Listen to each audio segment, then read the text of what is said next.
Good day, everyone. I'm Jane P. Suminguit, and together with my members Neciel Banquiao, Ivy Lorraine Galela, and Jovan Rollon from Section B67. And together we are the Powerpuffs in IA. And for today's video, we are going to discuss the problem that is assigned to us, which is Problem 4. Problem 4 talks about property, plant, and equipment, specifically about land improvements, and building. And as we can see on the presentation, we have there the information about Aliaga Corporation's transactions. And this is the continuation of the problem. So based on the information given, we are going to audit and determine the cost of land, cost of new building, and cost of land improvements. Now for the answering process. In order to determine the amount of the total cost of land, the first step is to identify which of the following given amounts or costs are to be considered as a part of the cost of land. Here are the amounts to be capitalized as a part of the cost of land. Cost of land or the purchase price, apartment building mortgage assumed by the buyer, delinquent property taxes assumed by the aliaga, payment to tenants to vacate, cost of raising the building, fee for title search, survey before construction of the new building, assessment by the city for drainage project, cost of grading and leveling.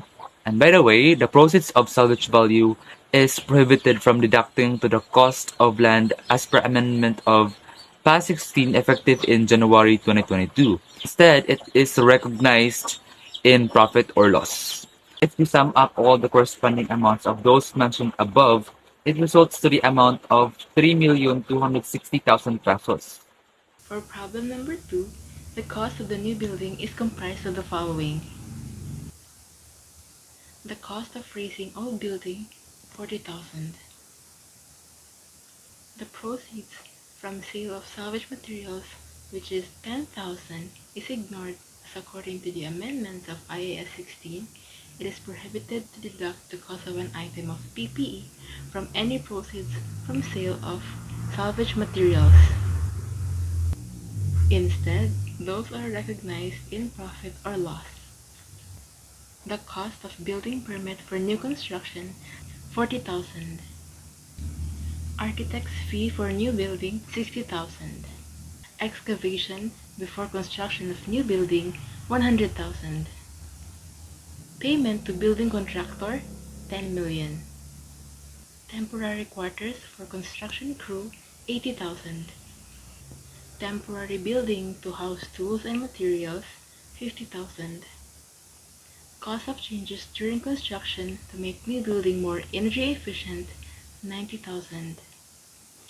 Interest cost on specific borrowings incurred during construction, 360,000. And premium for insurance and building during construction, 30,000. With a total cost of 10,850,000 for the new building.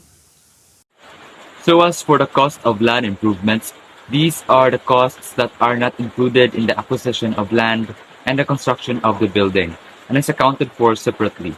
And for that, there were only two qualified costs to be considered as a part of the cost of land improvements. These are the cost of paving driveway and parking lot, and the cost of installing lights in the parking lot. And if these two were added, the total cost of land improvements is 72,000 pesos. The reference for the applied standards in answering the following questions in terms of land, building, and land improvements is PAS 16, which compromises standards for property, plant, and equipment. PAS 16, paragraph 6 defines property, plant, and equipment as tangible assets that are held for use in production or for administrative purposes and are expected to be used more than one period. Paragraph 15 and 16 further state that a PPE that qualifies a recognition as an asset shall be measured at its cost, which includes first, purchase price including import duty and non-refundable purchase tax after deducting trade discounts and rebates. Second, cost directly attributable to bringing the asset to the location and condition necessary for it to be capable of operating in the manner intended by the management. Lastly, initial estimate of the cost of dismantling and removing the asset and restoring the site on which it is located, and for which an entity has a present obligation required by law or contract. So those are the following standards which applies in answering the cost for land improvements, and cost of a new building.